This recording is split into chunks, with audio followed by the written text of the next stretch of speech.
The Greenbelt. What does it make you think of in terms of landscape character? Places is what I think of, which are either bucolic, beautiful, rustic, or sublime and expansive. The Surrey Hills, the Chilterns, Epping Forest, sublimity, Dartford Marshes, Rainham Marshes, great expansive industrial landscapes. Interesting. I tend to think more in terms of land uses.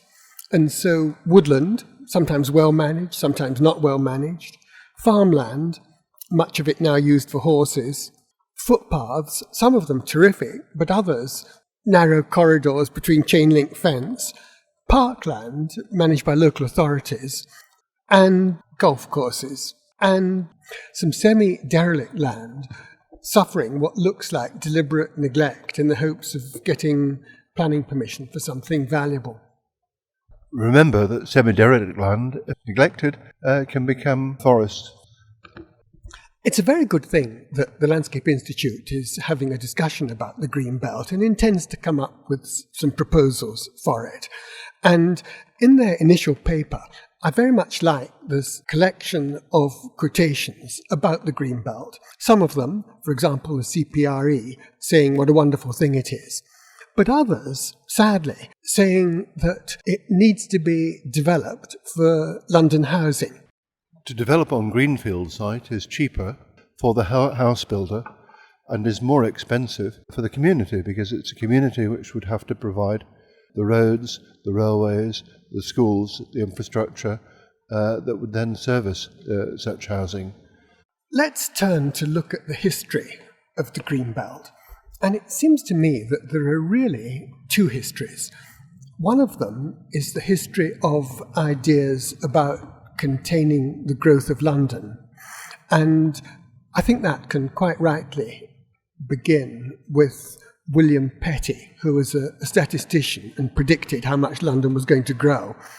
But there's another Greenbelt history, which is the history of its amenity use for conservation, for fresh air, for woodland, etc.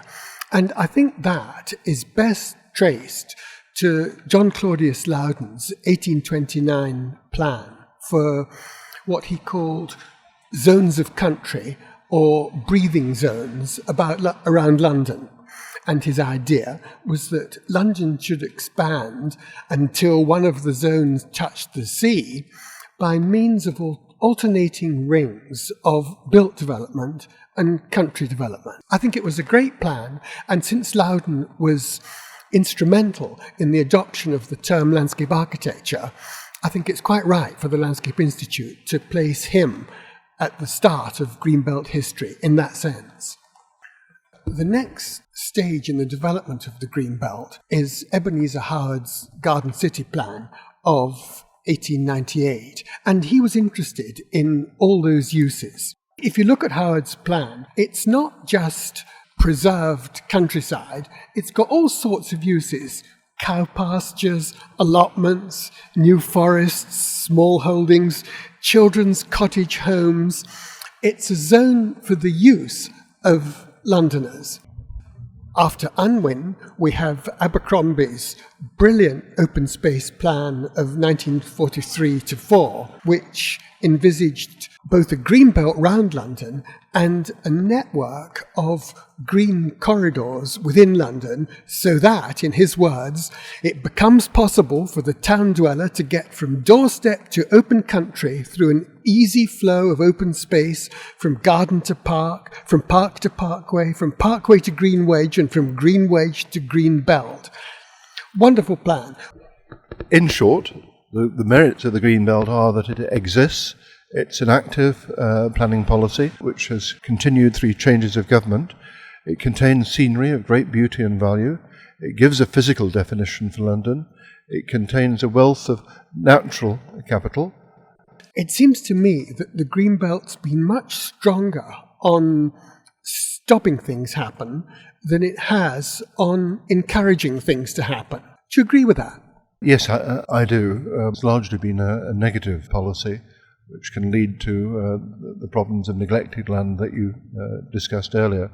And one of our ambitions should be to to change Greenbelt policy to being primarily a positive policy, providing clean air for London, flood relief, and particularly promoting passive recreation in addition to active recreation. The sports lobby always promote active recreation. Most people undertake some sort of passive recreation. Architectural and landscape conservation is another element because they can have a great educational value. Turning our attention back to the Greenland, I particularly admire the work which a firm of landscape architects, land use consultants, did for the city of Coventry. They studied each parcel of land to see what contribution it made to the 5 Greenbelt objectives, and then they made proposals for conservation and for what they called enhancement initiatives. And I think that's what needs to be done. There's the old principle that William H. White gave us, that if you don't use it, you're in danger of losing it. My proposal would be a national park for London's Greenbelt. Make the whole of the Greenbelt into one national park with planning powers, obviously. The Greenbelt needs leadership, coordination and funding, and one way of doing that would be a national park authority.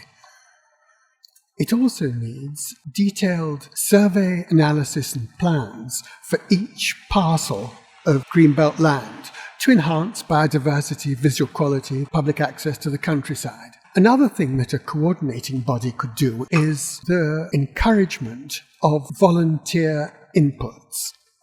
This could come from charitable trusts. It often strikes me that the National Trust are very much better landowners than local authorities. They're far better at looking after both woodland and pasture and habitats. And then there's enormous scope for the involvement of conservation volunteers in the Greenbelt. And also I'd like to see an involvement of pro bono landscape architecture work. Our profession should do some things for money, which they do, but other things for love. And that could well include a leadership role in enhancing Greenbelt land.